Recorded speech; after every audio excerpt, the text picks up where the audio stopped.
Bismillahirrahmanirrahim. Assalamualaikum warahmatullahi wabarakatuh. Kembali lagi bersama saya Mufid Al-Wafi, bisa dipanggil dengan sebutan Mufid. Di sini saya akan menjelaskan tentang sebuah pendidikan, suatu pendidikan yang ada di Indonesia maupun pendidikan di luar negeri, dari luar Indonesia. Nah, di sini saya akan menjelaskan tentang sejarah perbandingan pendidikan, mulai dari siapa tokoh-tokoh perkembangan ilmu pendidikan, dan kemudian apa saja perbedaan antara sistem pendidikan di negara berkembang dan negara maju dalam hal pemerataan akses pendidikan, kualitas pendidikan, maupun tenaga kerjanya dan pendekatannya. Nah, kemudian sini saya juga akan menjelaskan tentang perbandingan sistem pendidikan negara maju yang relevan untuk perbaikan pendidikan di Indonesia. Dan yang terakhir, saya akan menjelaskan tentang apa sih itu era 5.0. Baik, mungkin kita bisa langsung saja memulai menjelaskan. Yang pertama, sejarah pendidikan. Sejarah ilmu perbandingan pendidikan adalah cabang ilmu yang mempelajari perbedaan dan persamaan sistem pendidikan di berbagai negara dengan tujuan memperluas pemahaman tentang masalah pendidikan lintas negara. Awal mula ilmu ini dapat ditelusuri sejak abad ke-18, ketika para cendekiawan seperti Rousseau, Montesquieu, dan Herder mulai membandingkan sistem pendidikan di berbagai negara untuk memahami pengaruh budaya, nilai, dan institusi terhadap pendidikan. Nah, perkembangan selanjutnya terjadi pada abad ke-19 oleh penjelajahan dan kolonialisasi bangsa Eropa. Para administrator kolonial membandingkan sistem pendidikan di wilayah jajahan dengan negara asal mereka untuk mengidentifikasikan kelebihan dan kekurangan serta mengelola koloni secara efektif. Baik, langsung saja, siapa sih tokoh-tokoh dalam ilmu perbandingan pendidikan? Yang pertama, yaitu Marc Anthony Jules de Varis pada tahun 1775 sampai 1848. Nah, tokoh ini diakui sebagai bapak ilmu perbandingan pendidikan. Kenapa? Karena pada tahun 1816 sampai 1817 ia menulis karya penting yang membandingkan sistem pendidikan di Eropa secara sistematis dan ilmiah. Ia menggunakan metode pengumpulan data seperti dokumentasi, wawancara, dan kuesioner, serta menyusun instrumen penelitian yang terstruktur, yang sudah tersusun rapi. Nah, tokoh ini disebut bapak ilmu perbandingan pendidikan. Kemudian yang kedua, menyusun kerangka kerja untuk membandingkan sistem pendidikan antar negara. Kemudian yang ketiga, penilaian lebih menekankan pada kemampuan berpikir kritis, kreatif, dan kompetensi pada abad 21. Kemudian ada tokoh yang bernama Marco Polo dan Alexis de Tocqueville. Kedua nama ini dapat dikategorikan memiliki andil dalam penyebaran ilmu perbandingan di awal-awal kemunculannya.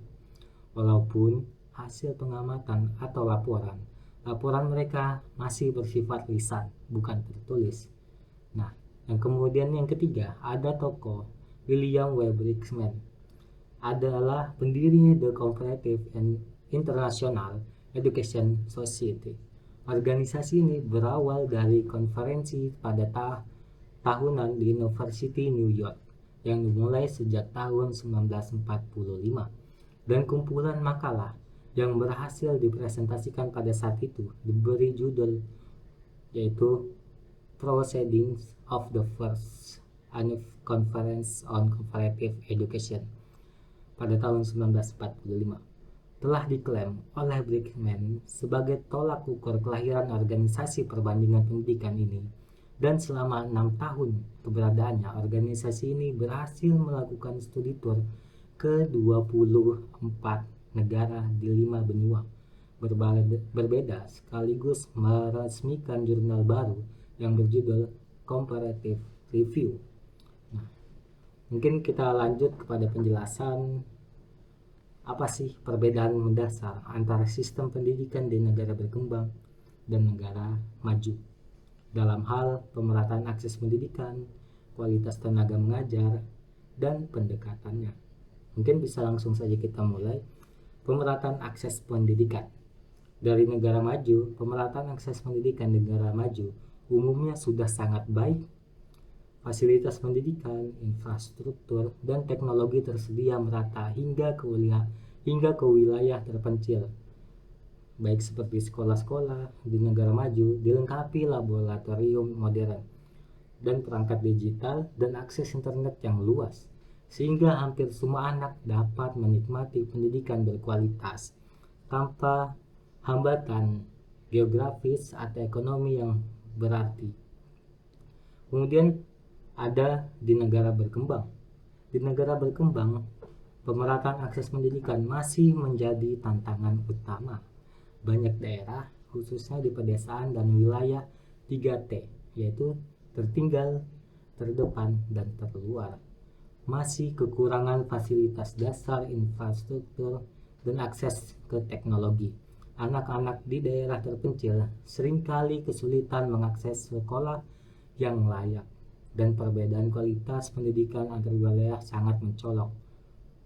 Contohnya seperti masih banyak ketimpangan akses, terutama antara daerah perkotaan dan pedesaan. Contoh yang kedua, masalah seperti kemiskinan, konflik, dan kurangnya fasilitas menyebabkan banyak anak putus sekolah. Nah, lanjut kepada kualitas tenaga pengajarnya. Di negara maju, guru di negara maju umumnya memiliki kualifikasi tinggi melalui proses seleksi ketat dan pelatihan profesional yang berkelanjutan. Mereka juga mendapatkan gaji dan penghargaan sosial yang layak, sehingga termotivasi untuk terus meningkatkan kualitas pembelajaran. Negara maju berinvestasi besar dalam pengembangan kompetensi guru, termasuk pelatihan digital dan pedagogis. Nah, kemudian lanjut kepada negara berkembang. Di negara berkembang, kualitas tenaga mengajar masih menjadi masalah. Banyak guru belum memenuhi standar kualifikasi yang diharapkan, terutama di daerah terpencil, seperti pelatihan dan pengembangan profesional yang terbatas, gaji relatif rendah, dan beban kerja tinggi. Hal ini berdampak pada rendahnya kualitas pembelajaran dan prestasi siswa. Kemudian ada pendekatan pembelajaran. Pendekatan pembelajaran di negara maju lebih menekankan pada pengembangan keterampilan pada abad ke-21, kreativitas, pemecahan masalah, kolaborasi, dan penggunaan teknologi, serta kurikulum bersifat fleksibel, berpusat pada siswa, dan mendorong pembelajaran sesuai minat serta kebutuhan individu. Inovasi dan pemanfaatan teknologi digital sangat diutamakan dalam proses belajar mengajar. Nah, kemudian ada di negara berkembang, pendekatan pembelajaran di negara berkembang masih cenderung konvensional, berorientasi pada transfer pengetahuan dan pencapaian nilai ujian. Kurikulum seringkali kurang fleksibel dan belum sepenuhnya berpusat pada siswa. Penggunaan teknologi dan metode pembelajaran inovatif masih terbatas, terutama di luar kota besar. Nah, setelah itu saya akan menjelaskan apa sih perbandingan sistem pendidikan di negara maju yang relevan untuk perbaikan pendidikan di Indonesia. Nah, pertama, peran guru. Kenapa? Karena di negara maju, contoh seperti negara Finlandia, guru di Finlandia sangat dihargai secara sosial dan profesional. Semua guru wajib memiliki gelar master di bidang pendidikan melalui proses seleksi dan pelatihan yang sangat ketat. Kemudian kedua, guru diberi kebebasan penuh dalam merancang dan mengelola pembelajaran di kelas, serta dipercaya untuk menilai perkembangan siswa secara mandiri. Nah, untuk perbandingan di Indonesia, yaitu guru tetap menjadi sosok sentral dan dihormati di masyarakat, berperan sebagai pendidik, fasilitator, pembimbing, dan panutan. Namun, kualitas dan profesional guru di Indonesia masih bervariasi. Tidak semua guru memenuhi standar kualifikasi tinggi, terutama di daerah terpencil. Analisisnya, di negara Finlandia, kelebihan dan kekurangannya yaitu guru profesional dihargai berdaya, dan kekurangan di negara Finlandia, seleksi sangat ketat, butuh waktu lama untuk menjadi seorang pengajar ataupun guru. Nah, sedangkan di negara Indonesia, kelebihannya semangat mengabdi tinggi di banyak guru, dan kekurangannya kurangnya pelatihan, beban administrasi, kualitas belum merata. Kemudian ada metode pembelajaran. Di Finlandia, metode pembelajarannya mengutamakan pembelajaran aktif, kreatif, dan kolaboratif, dan berpusat pada siswa, kurikulum fleksibel dan relevan dengan kebutuhan masa depan. Sedangkan di Indonesia, metode pembelajaran masih didominasi ceramah dan penekanan pada hafalan. Tidak lupa yaitu pedagogi, serta inovasi seperti pembelajaran berbasis proyek, kolaborasi, dan teknologi mulai diterapkan namun belum merata. Analisisnya, kelebihan di Finlandia, siswa lebih aktif, kreatif, dan siap menghadapi tantangan masa depan. Kemudian kelebihan di Indonesia, mulai mengadopsi metode inovatif namun masih tahap awal, dan kekurangan di Finlandia membutuhkan sumber daya dan pelatihan guru yang sangat baik, dan kekurangan di negara Indonesia, ketergantungan pada metode tradisional membuat siswa kurang terlibat dan berkembang secara optimal. Kemudian ada penilaian hasil belajar. Nah, di Finlandia tidak menerapkan ujian nasional sebagai penentu kelulusan. Penilaian dilakukan secara berkelanjutan melalui proyek, tugas, evaluasi guru, dan pengembangan keterampilan individu. Kemudian di Indonesia, sistem penilaian mengacu pada standar nasional dengan ujian sekolah dan penilaian berkelanjutan oleh guru sesuai kurikulum 2013. Namun, baik, selanjutnya ada penilaian hasil belajar. Nah, penilaian hasil belajar di Finlandia, yang pertama itu tidak menerapkan ujian nasional sebagai penentu kelulusan. Penilaian dilakukan secara berkelanjutan melalui proyek, tugas, evaluasi guru, dan pengembangan keterampilan setiap individu. Kemudian yang kedua, penilaian bersifat holistik, menilai aspek kognitif, afektif, dan psikomotorik setiap siswa.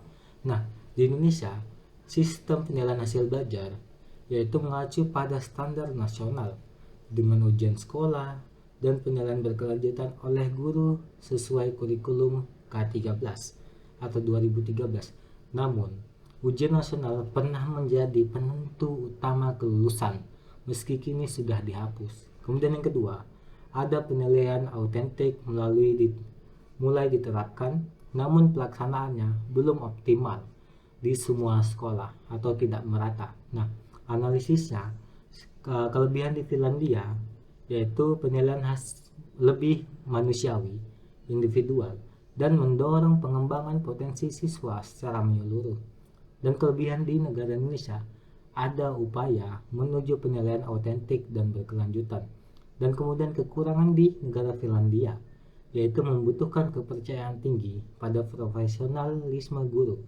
Dan kekurangan di negara Indonesia, itu penilaian masih cenderung administratif dan belum sepenuhnya mengukur kompetensi nyata siswa. Nah, dari yang saya jelaskan itu ada rekomendasi untuk perbaikan pendidikan Indonesia. Yang pertama, peningkatan kualifikasi dan pelatihan guru, diterapkan standar kualifikasi lebih tinggi dan pelatihan berkelanjutan, serta memberikan penghargaan dan kesejahteraan yang layak agar profesi guru semakin diminati dan profesional. Kemudian yang kedua, otonomi dan inovasi guru. Nah, berikan ruang lebih luas kepada guru untuk berinovasi dalam pembelajaran dan penilaian, seperti di Finlandia agar pembelajaran lebih relevan dan menyenangkan. Kemudian penerapan metode pembelajaran aktif. Perluas implementasi pembelajaran berbasis proyek, kolaborasi, dan teknologi secara merata di seluruh daerah atau daerah yang terpencil yang tidak merata. Kemudian masuk ke penjelasan yang terakhir, yaitu era 5.0 atau era digitalisasi adalah konsep masyarakat yang berpusat pada manusia dan berbasis teknologi. Dalam era ini, teknologi seperti kecerdasan buatan atau bahasanya AI, seperti robot, Internet of Things atau LOT, digunakan untuk meningkatkan kualitas hidup manusia dan mempermudah aktivitas. Era ini menekankan kolaborasi antar manusia dan mesin untuk mencapai hasil yang lebih baik. Tujuan utamanya adalah menjadikan teknologi sebagai alat untuk menyelesaikan masalah sosial dan meningkatkan kualitas hidup manusia, bukan menggantikan peran manusia. Kemudian, apa sih dampak positif dari pendidikan 5.0 dan dampak negatifnya? Kita mau masuk kepada dampak positif di pendidikan era 5.0. Pertama, peningkatan produktivitas dan efisiensi, yaitu pemanfaatan AI dan analisis data dapat meningkatkan efisiensi dalam proses pembelajaran. Yang kedua, inovasi yang lebih cepat. Pekerja dapat fokus pada ide-ide baru dan pengembangan produk yang inovatif. Dan yang ketiga, peningkatan kualitas produk dan layanan. Teknologi dapat membantu meningkatkan kualitas barang dan layanan dengan mengurangi cacat produksi dan meningkatkan efisien. Dan kemudian yang selanjutnya, dampak negatif pendidikan era 5.0 di Indonesia. Pertama, ketergantungan pada teknologi. Ketergantungan berlebihan pada teknologi dapat mengurangi interaksi sosial dan kemampuan berpikir kritis tiap manusia. Kemudian yang kedua, ancaman keamanan data. Peningkatan konektivitas meningkatkan risiko pelanggaran data pribadi dan informasi sensitif mudah bocor atau tersebar. Nah, kemudian daripada itu, masuk kepada apa saja yang harus kita persiapkan di era pendidikan 5.0. Yang pertama, membangun kurikulum yang relevan. Yang kedua, peningkatan kualitas guru.